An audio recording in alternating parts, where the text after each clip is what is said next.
Bienvenue à tous dans cette nouvelle vidéo. On se retrouve pour l'analyse suivante du coup sur les Pokémon de la deuxième génération de ce dimanche 24 avril 2022. Et nous allons parler de Volcaropod dans cette vidéo et il restera encore une autre analyse juste après celle-ci pour aujourd'hui. Alors Volcaropod, qu'est-ce que c'est en stratégie? On commence par le type, évidemment, il est de type feu et roche. Alors feu et roche, c'est à la et aussi très mauvais. Défensivement, c'est très mauvais parce que malgré le fait qu'il ait quelques résistances utiles, hein, il a résistance et une double feu, donc il a aussi des résistances genre fée, vol ou glace. C'est un Pokémon qui possède des faiblesses beaucoup trop gênantes. Il a une faiblesse au piège de roc, donc ça c'est assez chiant. Il a une faiblesse au type combat, donc c'est un des 3 meilleurs types pour passer le type acier, le fameux. Il a 2 doubles faiblesses à des types extrêmement courants aussi, sol et eau, en plus des 2 autres faiblesses qu'il possédait déjà. Le type sol, un autre type servant à passer le type acier, meilleur type offensif du jeu, et le type eau qui est tout le temps vu aussi. Donc du coup, bah défensivement, c'est assez mauvais, il faut quand même le dire. Offensivement, par contre, Feu et Roche, c'est 2 stats qui se combattent assez bien. Donc à ce niveau-là, il va pas se plaindre. Vous voyez qu'il est quand même peu résisté. 35 Pokémon dans le jeu avec les pré-évolutions, bien sûr. Et il est super efficace sur 454 Pokémon. Donc offensivement, c'est un bon combo de stats. Au niveau des talents, alors qu'est-ce qu'il possède globalement? Il a tout d'abord Corps Ardent. Alors Corps Ardent, il a 30% du coup de chance de brûler un Pokémon s'il reçoit une attaque de contact. C'est un talent correct même s'il est un peu situationnel. Après le truc c'est que comme il faut recevoir une attaque, bah, il a pas des stats qui sont si bonnes que ça non plus pour il a Armure Magma qui l'immunise au gel, sauf que bah, c'est extrêmement situationnel parce que le gel a beau être évidemment le pire statut qu'il ne faut surtout pas prendre hein, si tu veux survivre avec ton Pokémon dans la partie, bah, c'est extrêmement situationnel et puis surtout bah, c'est un Pokémon de type feu, donc en général bah, il va difficilement se retrouver à devoir tanker et se faire geler. En fait, c'est très encore plus situationnel que ça dans les faits avec ce talent.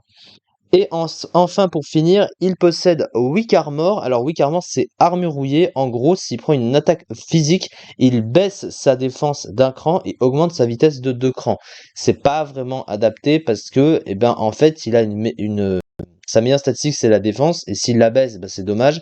Et surtout pour augmenter une stat qui est pourtant la plus faible de 30 en vitesse, du coup, qu'on va voir juste après.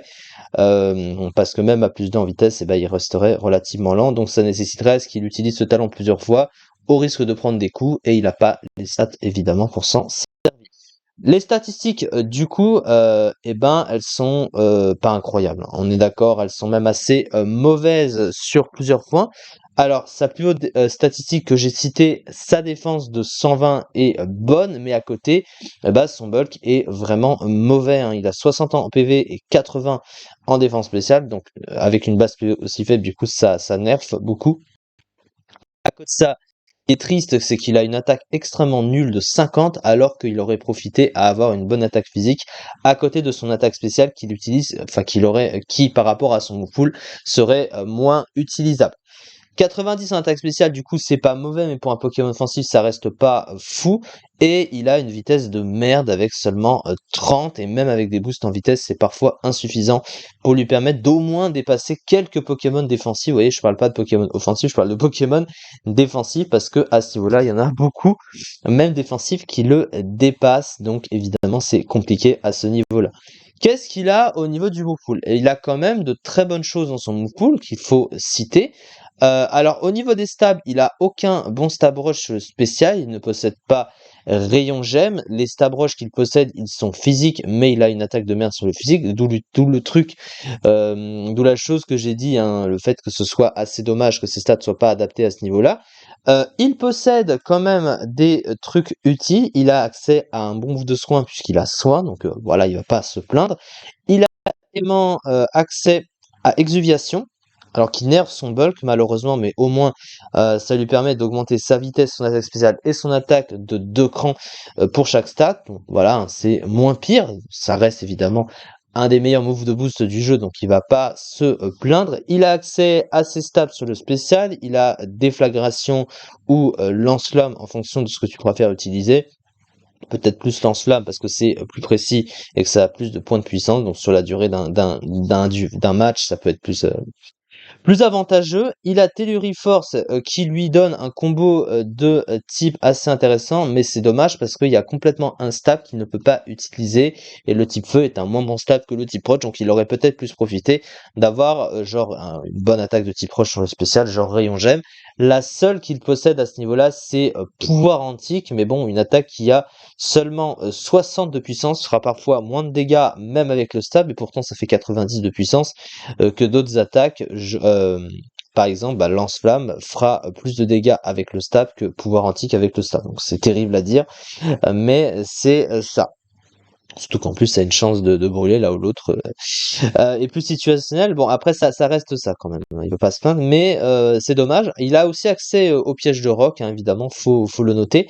Il possède aussi feu follet, toxique, bâillement, voilà, quelques petits trucs, mais le problème, hein, c'est que il y a beaucoup de choses qui sont pas adaptées à ses statistiques et avec son type, hein, qui est mauvais défensivement, ça ne va évidemment pas ensemble. Il faut aussi le rappeler. Alors, une excellente défense, des statistiques sur le plan spécial correct, un move pool assez varié, un double type défensif très mauvais avec une double faiblesse au type haut très courant en PU, de faible PV et surtout il est lent. Du coup, c'est le pire Pokémon de type feu en deuxième génération, hein. J'en ai déjà parlé en début de semaine il est très mal, enfin il était très mal classé puisqu'il n'est pas revenu dans Pokémon épée et bouclier. Et vous voyez un 193e du Zédu dans ces usages-là, donc c'est vraiment extrêmement mauvais et surtout c'est un Pokémon que j'ai de toute façon jamais aimé par son physique non plus. Donc au final, pas complètement déçu de ne pas avoir à plus le voir finalement parce que je l'aime pas. Voilà, donc je vais pas me forcer non plus. C'est ça en tout cas pour cette vidéo. On se retrouve pour la dernière analyse du jour prochainement. Et ensuite, on continue demain et les jours d'après sur la suite de l'analyse sur les Pokémon de la deuxième génération. On approche de la fin du mois, donc on va bientôt faire la génération suivante, vous vous en doutez. Merci beaucoup de m'avoir suivi en tout cas, et à très vite pour une prochaine vidéo.